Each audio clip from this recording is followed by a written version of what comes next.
Hi there, I'm Jeff Hastings and welcome once again to SLJ.com. This month I'm excited to talk about the Overdrive School Download Library. If you're a school librarian like I am, you've probably been keeping your eyes open for months or even years trying to figure out how you could set up a school library-based ebook loan program where your students could download titles to not just a proprietary browser or a certain ebook reader, but just about any device that they choose to carry, from their iPod Touches and iPhones to PCs and Macs to Nooks and Kindles.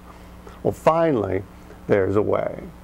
You see, up until now, most libraries that lent ebooks lent them as PDF or EPUB file format ebooks.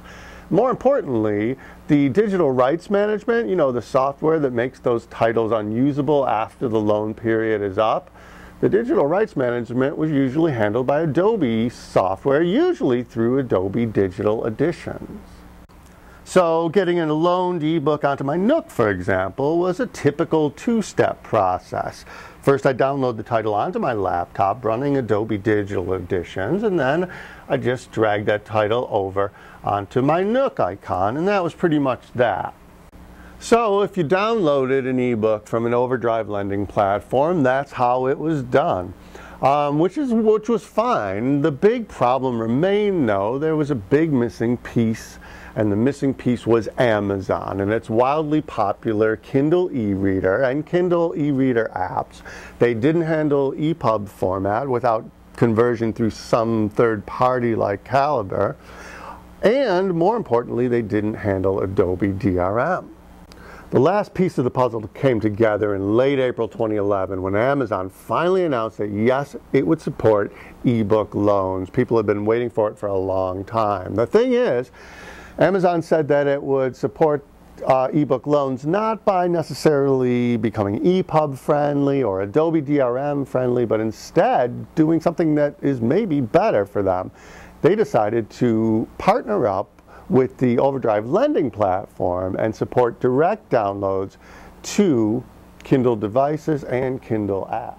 Now, neither Amazon or Overdrive are saying much at this point about how exactly, in what format, using what DRM scheme, Overdrive books are going to make their way onto Kindle e-readers and apps. But if you look at a current Overdrive school download library, here's one right in front of us, you can kind of imagine what an additional icon on a book like this. Here it says, for example, if you look at this one, here's Liar Liar by Gary Paulson, and it says Adobe EPUB book, and you can add that.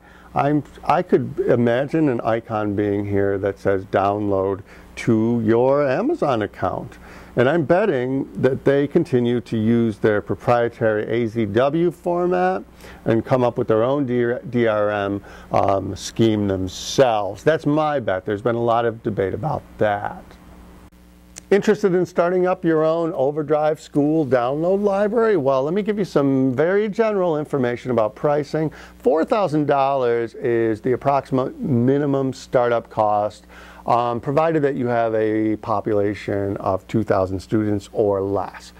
If you spent $4,000, $2,000 of that would go for your annual hosting expense and getting you set up with a branded website that you could integrate seamlessly into your school library website, for example, and use as a platform for your downloads.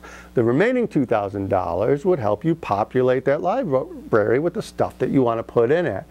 And by the way, Overdrive can provide audiobooks as well as ebooks, so you can put in whatever you like into your library.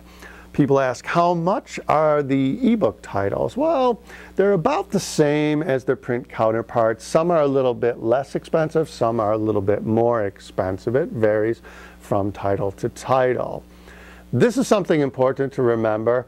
You cannot, just as with a print title, you cannot concurrently loan an ebook title. If you buy one title, you can loan it to one patron at a time. Sorry, school administrators, but you cannot loan a single title out to your entire student population.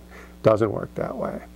If you want more information, please consider checking out this URL. My name's Jeff Hastings for SLJ.com. I hope to see you right back here next month.